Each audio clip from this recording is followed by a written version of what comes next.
Bonjour à toutes et tous, ravi de pouvoir démarrer ensemble cette table ronde qui porte sur un sujet très important, qui a beaucoup animé aussi le call de préparation. La réalité des hommes et des femmes et le quotidien qui se lance dans l'aventure entrepreneuriale. La table ronde s'appelle Entreprendre. Quelle réalité derrière le poste de CEO? Et j'ai le plaisir d'animer ce beau panel aux côtés de trois personnalités formidables de l'écosystème. Maya Noël, DG de France Digital, Guillaume Pépi, président d'Initiative France, Damien Morin, CEO de Mobile Club. On a la chance d'avoir des parcours diversifiés aujourd'hui et je crois que vous êtes toutes et tous impatients et impatientes d'avoir ces témoignages. Aujourd'hui, on va parler posture de dirigeants, de dirigeantes, on va parler parcours, on va parler quotidien et pourquoi pas d'ailleurs aussi syndrome de l'imposteur. En tout cas, on attend beaucoup d'anecdotes, on attend beaucoup d'exemples qui pourront illustrer vos propos. On rentre tout de suite dans le vif du sujet et je me tourne vers vous, Guillaume Pépi. Guillaume, selon vous, quelles sont les motivations qui poussent ces personnes à entreprendre ? Bonjour à tous. D'abord, au-delà des simples, on va dire les raisons habituelles, la création de valeur, et puis pour ceux qui ont le virus de l'entrepreneuriat ou de l'investisseur, cette espèce d'identité dans la société, il y a trois choses qui ressortent d'une enquête qu'on a faite sur 2000 startups à la fin de l'année dernière. La première des choses, c'est évidemment l'indépendance. La deuxième chose, c'est le challenge perso et au-delà du perso. Et la troisième chose, c'est le sens. Et c'est ces trois éléments combinés qui expliquent que ça soit un choix vraiment de conviction. Et la dernière chose, c'est que, en fait, les gens sont extraordinairement courageux parce qu'il y a près de 40% des gens qui sortent de leur zone de confort et qui vont entreprendre dans un secteur où, au départ, ils ne connaissaient strictement rien. Et par exemple, la jeune femme qui a créé Ombrea, vous savez, cette boîte formidable qui fait des ombrières pour l'agriculture, elle était journaliste. C'est pour ça que je fais le clin d'œil. Enfin un avenir. Enfin un avenir.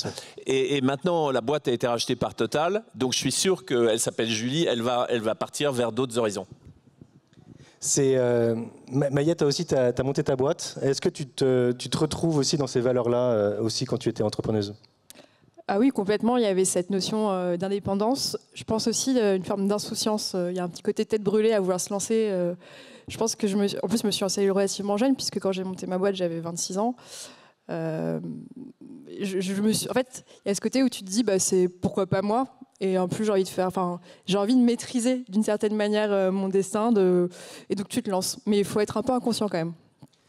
Inconscient, et en même temps, l'aventure est tellement grisante que ça paraît très intéressant de se lancer dedans, en fait. Non, mais c'est vrai. Après, je dis inconscience, c'est toute chose modérée. Moi, il y avait vraiment ce côté, j'ai besoin de choisir ma destinée d'une certaine manière et d'aller dans ma direction. Ce qui est complexe derrière, c'est que tu ne vas pas tout seul. C'est la différence entre être freelance et être entrepreneur, je pense. C'est non seulement vouloir être indépendant, mais tout au final en se rattachant à de vraies racines que sont ton équipe, d'autres parties prenantes qui font que tu n'es pas vraiment seul dans cette aventure-là. Et c'est peut-être là l'une des premières difficultés, je trouve, en tant qu'entrepreneur, c'est de pouvoir embarquer du monde dans ta folie. Je comprends. Damien, Maya parlait de tête brûlée et d'embarquer des gens dans ta folie. Tu en es à ta deuxième aventure entrepreneuriale. Qu'est-ce que tu as pu apprendre de la première et pourquoi tu as souhaité ressauter le cap ? Déjà, petite parenthèse, je voulais rebondir sur ce qui a été dit précédemment. C'est vrai que quand j'entends les raisons pour lesquelles on a envie d'entreprendre initialement avant de se lancer dans le projet, donc j'entends indépendance, création de valeur et quête de sens, je me rends compte que en fait, quand on est réellement entrepreneur, c'est exactement l'inverse qui se produit. On n'est pas du tout indépendant. On n'est tellement pas indépendant qu'en fait, quand on est salarié, on est libre. On peut changer de job en claquant des doigts. On peut décider de changer de secteur. On peut décider de changer de pays. Mais c'est tellement pas le cas pour les entrepreneurs. Et je veux pas forcément. C'est pas ce qui est dit sur les publicités Instagram. Ouais, c'est ça, exactement. La réalité, elle est tout autre en fait. On subit une telle pression que la réalité, c'est qu'on est indépendant de rien. L'autre réalité, c'est que oui, il y a des histoires entrepreneuriales qui permettent de créer énormément de valeur, mais dans la réalité, quand vous regardez les entrepreneurs, d'une manière générale, c'est pas forcément la classe, je ne sais pas si on peut dire une classe de personnes, enfin, en tout cas, c'est pas la catégorie de personnes qui vont gagner le plus en nombre en tout cas. Et quand j'entends quête de sens, la réalité c'est que quand on est dans le business, oui, initialement on a des rêves, on a envie de créer des projets qui permettent de changer le monde, mais c'est pareil, après on est dans la réalité du business et souvent on a des contraintes qui sont tout autres. Donc, je trouve ça assez rigolo la différence en fait de la réalité et de la raison pour laquelle on veut entreprendre. C'était quoi ta question, pardon? La question, c'est pourquoi est-ce que tu t'es remis encore dans cette aventure-là? Pourquoi je me suis relancé? En fait, à la fin. Maso un peu, tu vois. Ouais. Non, mais à la fin de Save, j'avais été tellement médiatisé, l'histoire entrepreneuriale avait été tellement particulière dans cet écosystème de l'époque de 2013, 2014, 2015. Que je m'attendais sérieusement à avoir des offres de job à la fin, des trucs de fou. Je me disais, mais on va me chasser pour faire des trucs incroyables. Et je n'ai eu absolument aucune proposition, quelle qu'elle soit. Zéro. Mais le zéro, mais vous pouvez même pas imaginer. C'est-à-dire que moi, j'ai des potes qui ont des carrières franchement moyennes, qui se font chasser tous les jours sur LinkedIn ou autres, par d'autres canaux. Moi, j'ai rien eu du tout. Et donc, je me suis dit que finalement, c'était mon métier.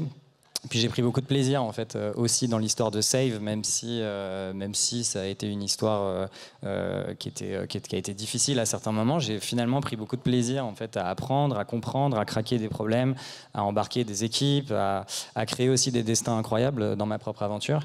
Et donc entre ça et le fait de ne pas se faire chasser, je me suis dit que j'allais relancer une boîte. Le marché de l'emploi pour les entrepreneurs, du coup, n'existe plus. Ah, je crois qu'il n'est pas très dynamique, en effet.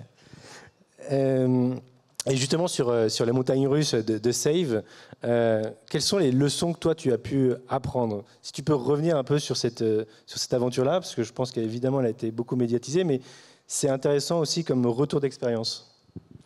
Ouais, peut-être rappeler 2-3 chiffres pour l'audience. Donc c'est une boîte que j'ai lancée en 2013. J'avais 22 ans à l'époque. 2013, c'était la création des premiers accélérateurs à Paris. On en parlait un petit peu en off. Il n'y avait pas grand-chose. Je pense qu'il y avait 10 fonds max sur la place, à tous les stages.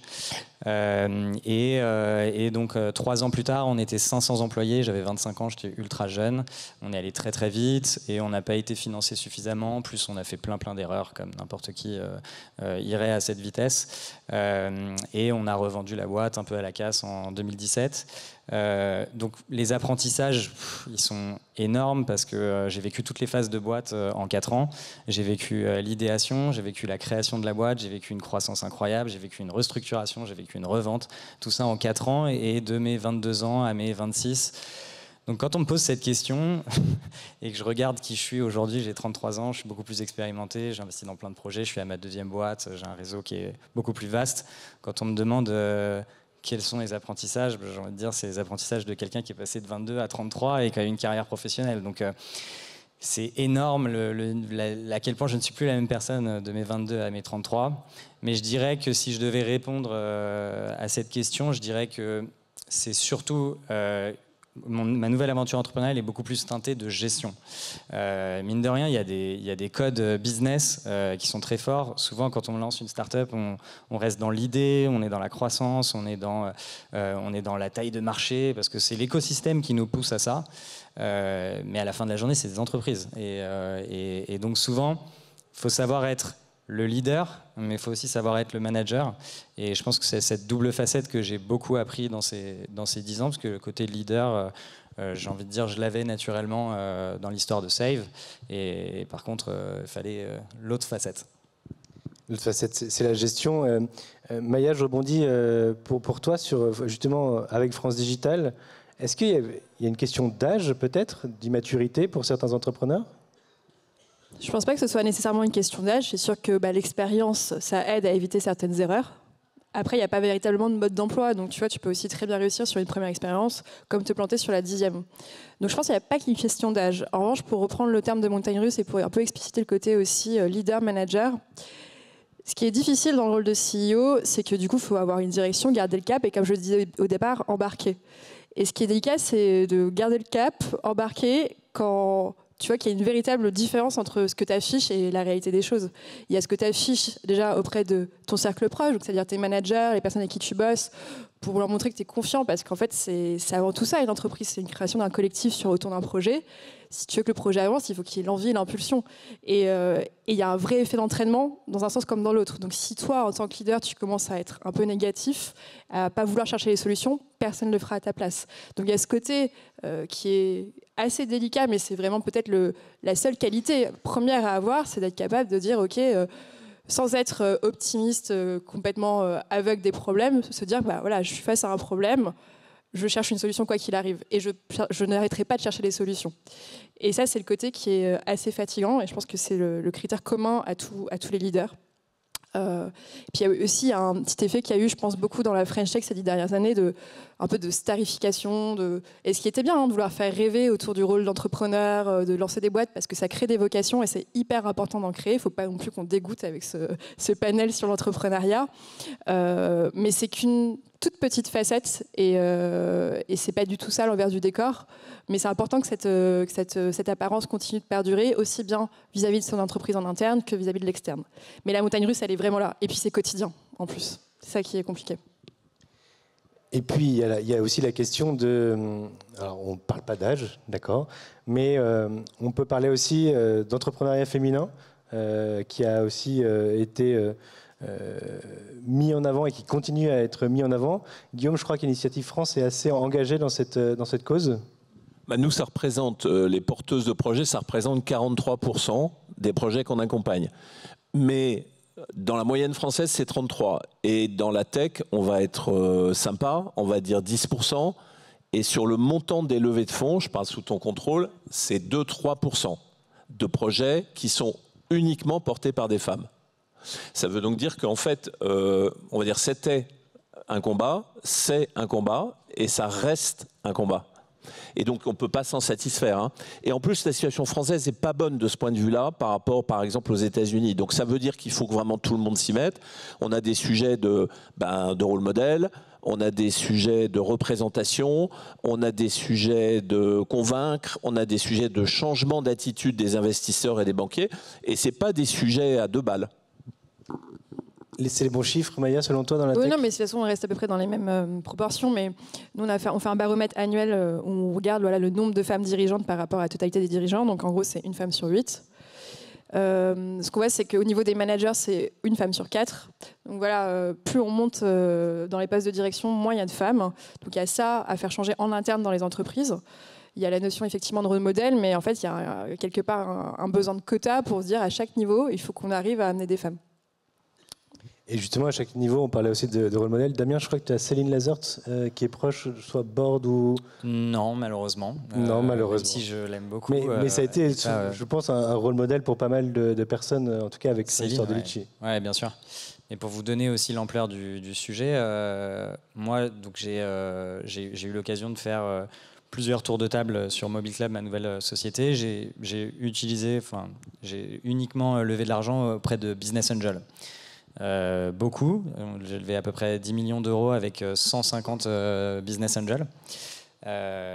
J'ai 3 Business Angels qui sont des femmes. Et croyez-moi, je ne faisais que chercher des Business Angels femmes au bout d'un certain temps dans mes levées, parce que je trouvais que c'était tellement catastrophique d'en avoir aussi peu.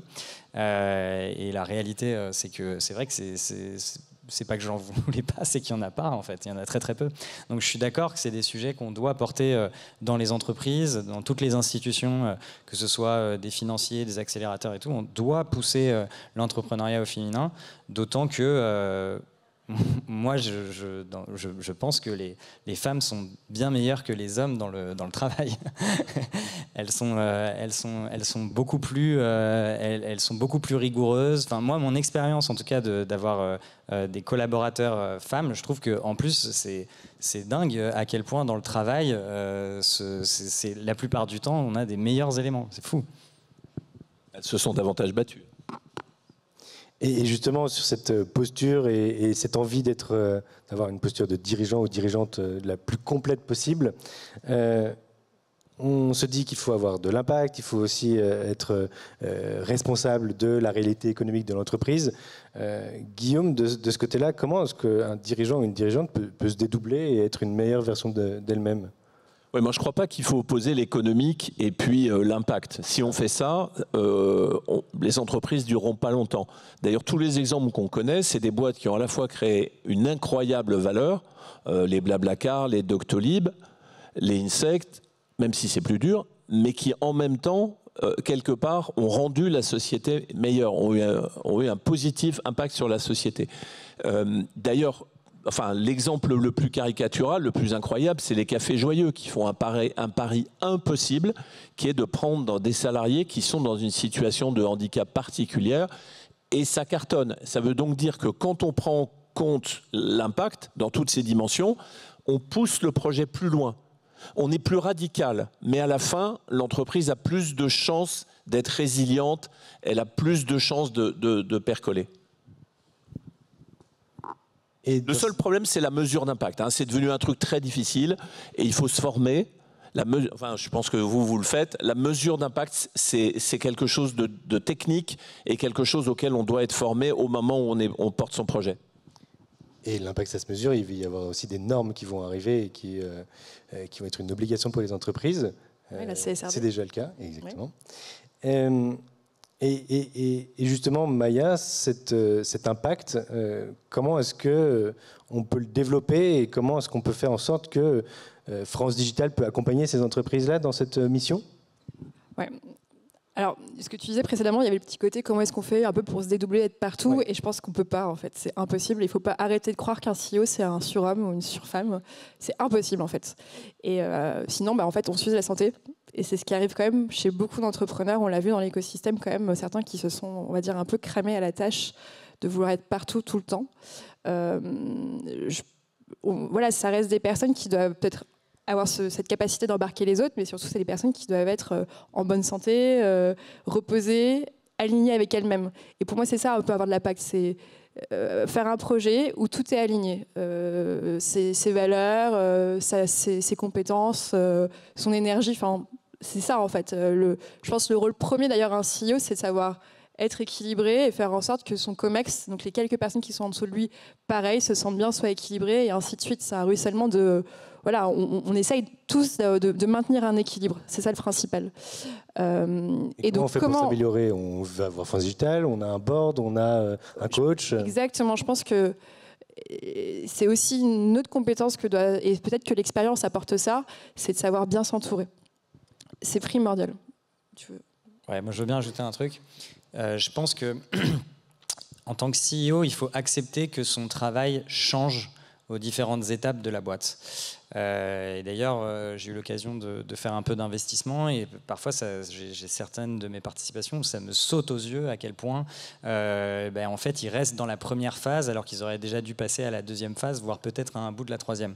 Alors moi, j'ai pris quelques notes aussi, un peu moins que Guillaume, mais c'est le seul truc que j'ai noté sur le titre de cette conférence, qui pour moi est hyper important comme message à faire passer. Il y a une première phase en tant que CEO, quand on monte sa boîte, on est doers in chief. On est le plus gros doer de sa boîte. On exécute une tonne de missions. Et c'est important d'ailleurs, dans cette phase-là, de mettre les mains dedans pour vraiment comprendre la réalité de son propre business, être auprès de ses clients. Peut-être qu'il faut traiter des tickets du support. Peut-être qu'il faut être le premier sales de sa boîte pour vraiment comprendre ce dont ont besoin les potentiels clients. Il faut être le head of product. On a une vision produit à ce moment-là qui est beaucoup plus forte que n'importe quelle ressource qu'on aurait embauchée, parce que c'est son idée, c'est son marché. Il faut vraiment mettre beaucoup les mains dedans. En revanche, dès qu'on commence à avoir un petit peu de moyens, il faut sortir absolument de ce rôle-là pour devenir, moi ce que j'ai noté, company builder. Bon, c'est pas terrible comme deuxième phase comme nom, mais pour vous l'expliquer grosso modo, à ce moment-là, vous n'êtes plus opérationnel, vous n'êtes plus dans l'exécutif, vous prenez votre agenda, toutes les tâches que vous faites, toutes les missions que vous faites, il faut vous les enlever. Vous n'êtes plus la personne qui doit exécuter des tâches. On ne peut pas être un CEO quand on fait la moitié de son temps en sales, en produit ou je ne sais pas quoi. En fait, il faut absolument sortir de ça parce que là, on a besoin de gérer les exécutifs. Ça, c'est vraiment un travail qui doit représenter, je pense, 50% de son temps, qui est vraiment de parfaitement écrire les fiches de poste de ces gros managers, de parfaitement les recruter, de les incentiver, de s'assurer qu'ils soient moteurs dans la boîte. Mais on ne peut pas en faire ça, faire la presse, faire les levées de fonds, faire la stratégie et en plus être sales, être head of product, c'est juste impossible. Il faut sortir de l'exécution le plus possible. Et après, il y a une troisième phase qui est un peu la phase des très grands CEO et des très grands, par exemple, comme Guillaume Pépi. Pas une start-up, hein. Pas de start-up, mais que ce soit une start-up ou une scale-up ou industrie. Voilà, à ce moment-là, il faut être un capitaine d'industrie. Il faut connaître parfaitement ses concurrents, il faut travailler avec des banques d'affaires, il faut travailler avec des fonds, il faut être dans l'investissement, il faut acheter peut-être des projets, faire du build-up, il faut utiliser les ressources de son premier business pour construire de nouvelles verticales. Là, c'est vraiment un métier qui est... on a tous ces gens très emblématiques qui, en fait, avec des petits coups de twist comme ça, passent de Facebook à Instagram à Meta, passent de Amazon à on lance des satellites. Bon, là, j'ai pris des gens qui sont très, très emblématiques, mais à un plus petit niveau et peut-être parfois à des niveaux start-up, il faut être dans cette troisième phase où c'est ça qui fait le petit twist, où on arrive à passer des caps qui peuvent être vraiment incroyables, que je n'ai pas encore vécu d'ailleurs. Bientôt. Si tu me permets de rebondir, Oui. Tu as l'air de décrire ça comme un chemin finalement assez smooth qui va venir naturellement, mais la vérité c'est que c'est extrêmement douloureux, parce que le fondateur est par définition contre le fric, il veut être sur toutes les balles, et il pense que plus il bosse, et plus il bosse sur tout, mieux la boîte va se porter. Donc il faut arriver à prendre du recul. Bon, super dur. Et il faut arriver, tout en étant le patron et le fondateur, à être capable de se connaître et de dire qui on est et ce dans quoi on est le meilleur. Ce qui est vraiment un exercice d'introspection pas facile.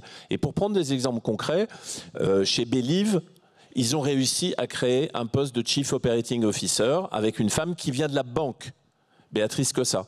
Mais c'est plus difficile chez Doctolib.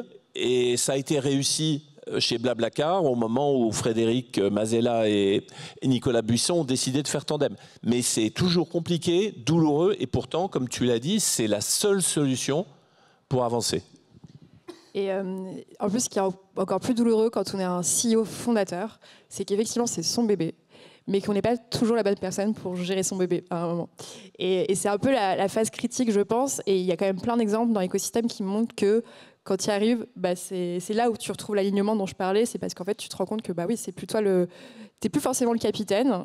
Tu es capable quand même d'accompagner sur la direction, mais c'est plus toi qui a les commandes. Et tu parlais du coup de Blablacar. Et effectivement, Frédéric Mazella lui-même, il dit en fait, il a adoré sa boîte jusqu'à 100 salariés. Et après, c'était plus ses compétences. Il savait plus faire. Donc, il a pris Nicolas. C'est la même chose avec un Vincent Huguet chez Malte. Il a un petit côté fou créateur. Il a adoré lancer Malte.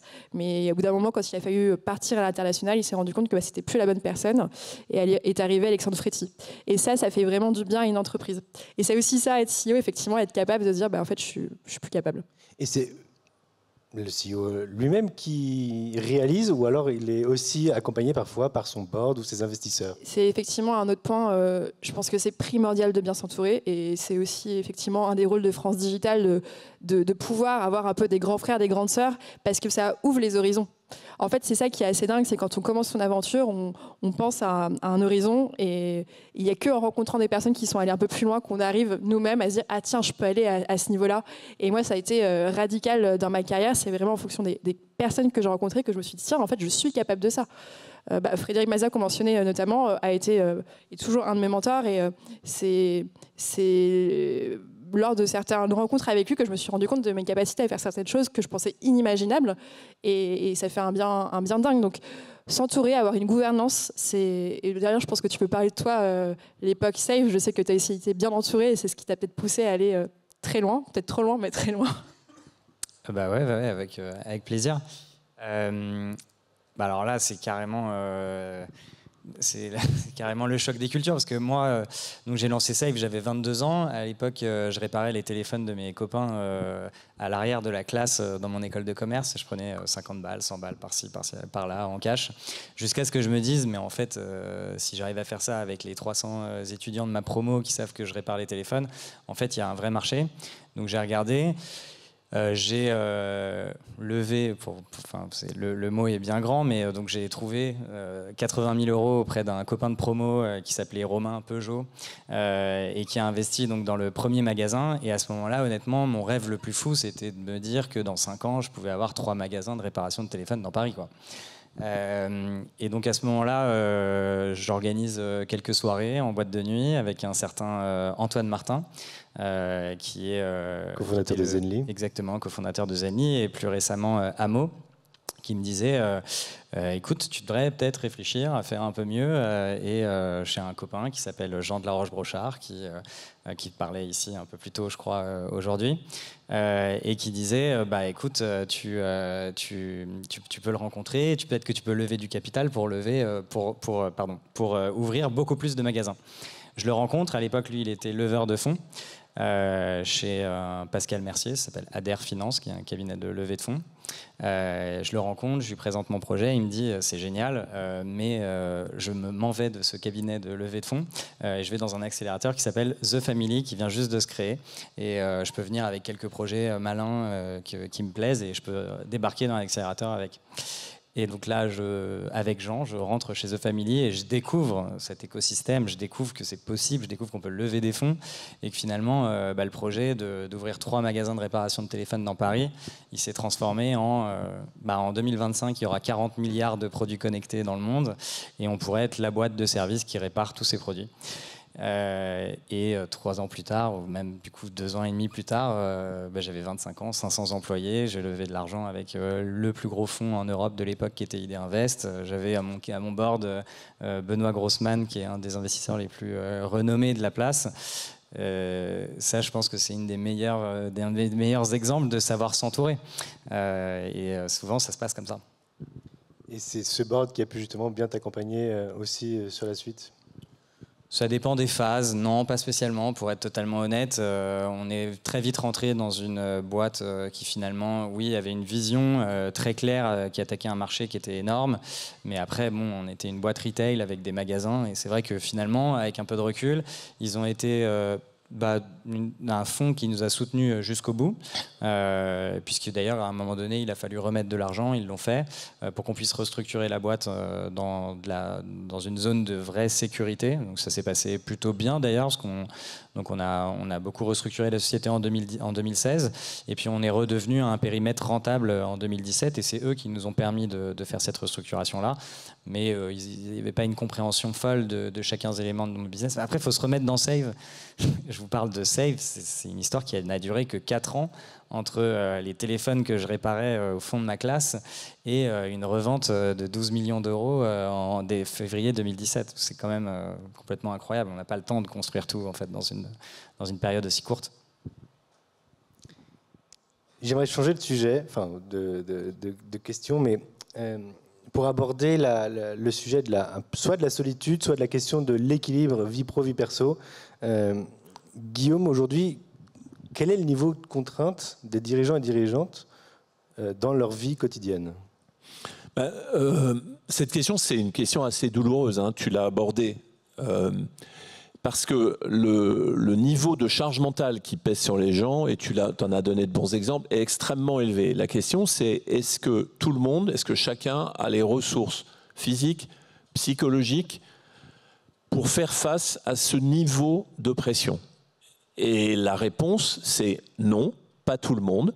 Et puis, il y a des situations dans lesquelles personne ne résisterait, et ça aboutit soit à des comportements de fuite, des comportements dans lesquels il peut y avoir des addictions, tout le monde le sait.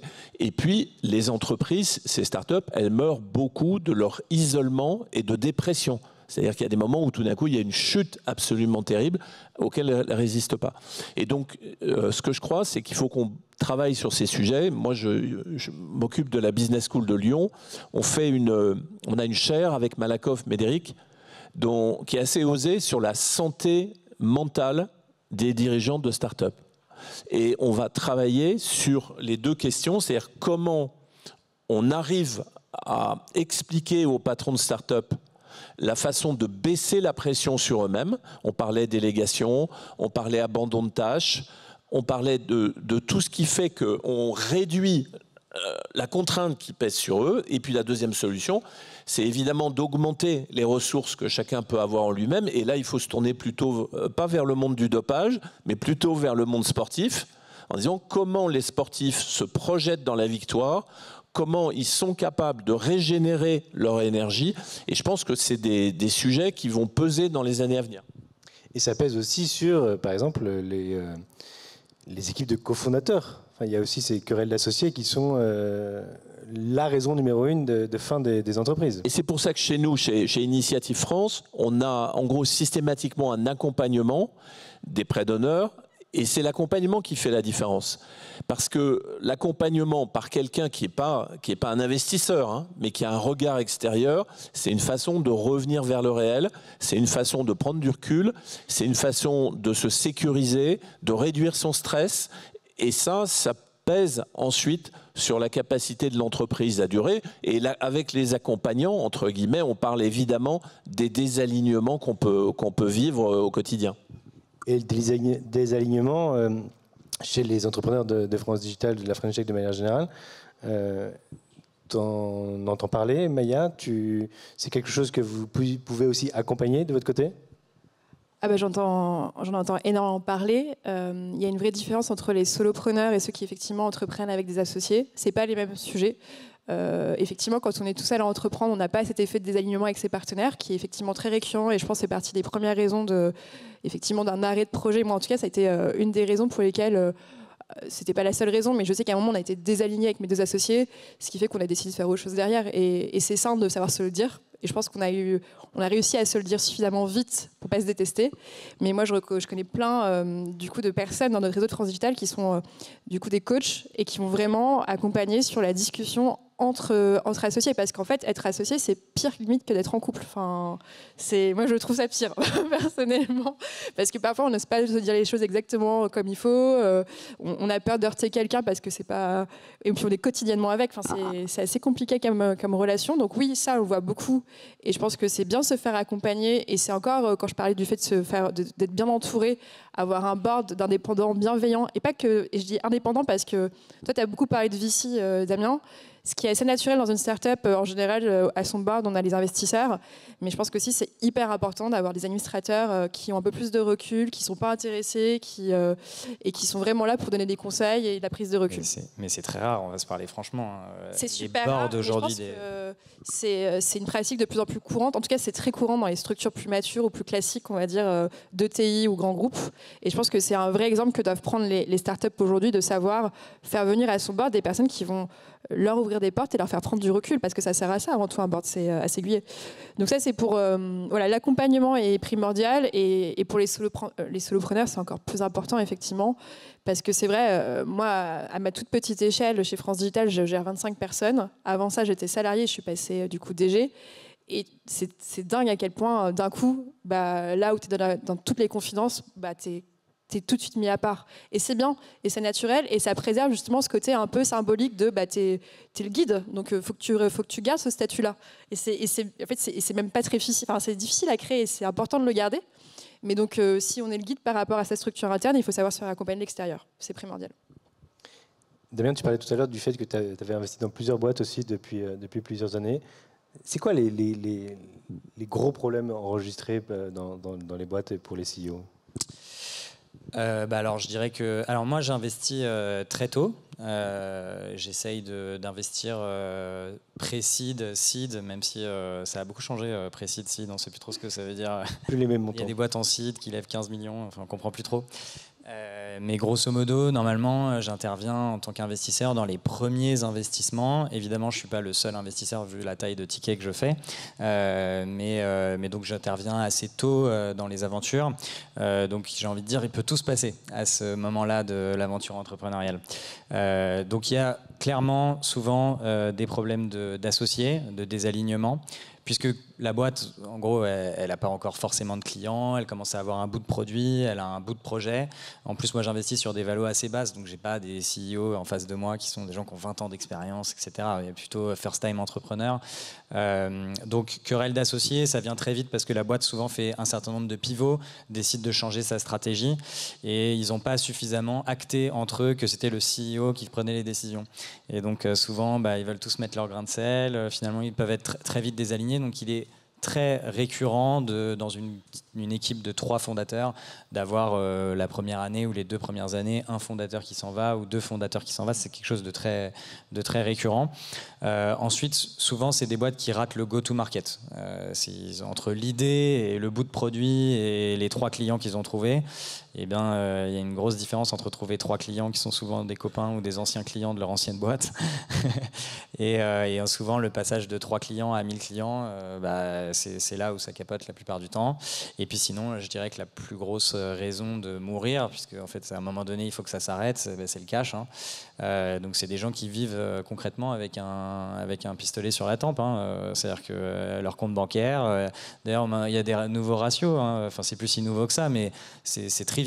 C'est le cash burn, le runway, c'est extrêmement simple. C'est combien j'ai de cash en banque, combien je brûle tous les mois. On fait une simple division et on sait combien de temps il nous reste à vivre. c'est ça la réalité donc, des petits projets. Donc la plupart du temps, ça s'arrête pour cette raison-là. C'est-à-dire que nous, on fait un investissement, on n'a pas pour vocation à réinvestir comme ça tous les 6 mois ou tous les ans. Donc ils ratent le palier d'après et de trouver des investisseurs qui sont là souvent professionnels et institutionnels. Alors, je vois le temps qui passe et c'est dommage parce que j'avais plein de questions. Mais j'aimerais bien qu'on clôture justement sur la figure qui vous inspire le plus en tant que dirigeant ou dirigeante. Guillaume, j'aimerais beaucoup commencer par vous d'ailleurs.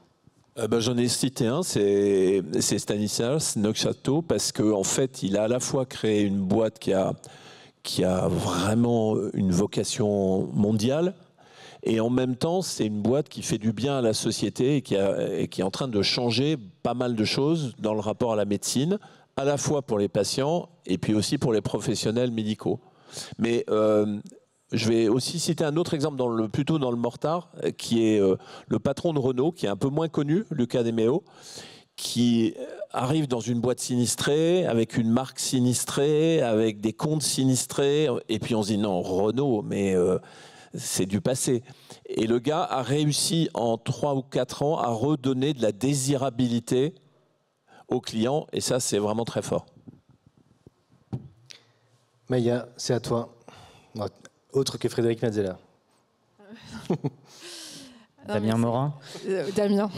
Clairement, Damien m'inspire au quotidien.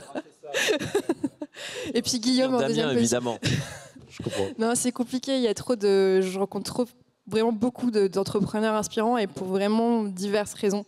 Il y a plein de styles de CEO et c'est ça qui est génial, c'est qu'il n'y a pas de portrait robot. Franchement, tu me demandes un truc, c'est horrible. Enfin, tu sais qu'il y a 2000 adhérents chez France Digital, j'ai vexé 1999 personnes. Je veux pas de problème politique, tout va bien se passer. Et Damien? Ouais, moi j'ai une réponse nulle. T'as une réponse. Mais elle vient du cœur, c'est Xavier Niel. On a quand même une personne très très emblématique dans l'écosystème français qui en plus est dans le même secteur d'activité que moi. On est quasiment au même niveau. Non mais on est collègues, ouais. On se partage souvent des trucs. Non mais bon, évidemment c'est une réussite entrepreneuriale incroyable à tous les niveaux, financement, exécution, vision. Il a même réussi à créer une autre licence opérateur. Maintenant il se déploie en tant qu'opérateur en Europe. C'est assez méconnu, mais en réalité ça va bien au-delà de la France aujourd'hui. Et puis moi je suis très inspiré par cette histoire entrepreneuriale du give back, Station F, Kima, même si évidemment c'est un fonds qui gagne des sous. Hectare 42. Hectare 42. Vous vous rendez compte ce qu'on a en France quand même, c'est incroyable. Moi j'ai un pote qui a 32 ans qui faisait des burgers, il avait un resto de burgers qui s'est planté pendant le Covid et il a décidé de changer de vie et il est allé à 42, il me raconte comment ça se passe. C'est 0 €, c'est juste Xavier Niel qui envoie 15 plaques comme ça tous les ans pour financer le truc, c'est pour créer les techs de demain et sans contrepartie, c'est juste exceptionnel. Merci. Bien cette notion de give back en tout cas. C'est vrai que c'est peut-être le 4e step après ta boîte en interne. le fait de redonner, c'est hyper important parce que il n'y a que comme ça qu'on peut avancer collectivement. Et puis plus il donne, plus ça revient vers lui. Exactement. C'est- Il faut toujours se rappeler que values is value. Et donc, les gens qui ont des valeurs, c'est des gens qui, à la fin, vont l'emporter parce que sur le long terme, ça va faire la différence par rapport à plein d'autres. Je crois que nous avons 3 conclusions parfaites. Merci beaucoup à tous les 3. Merci beaucoup. À tous.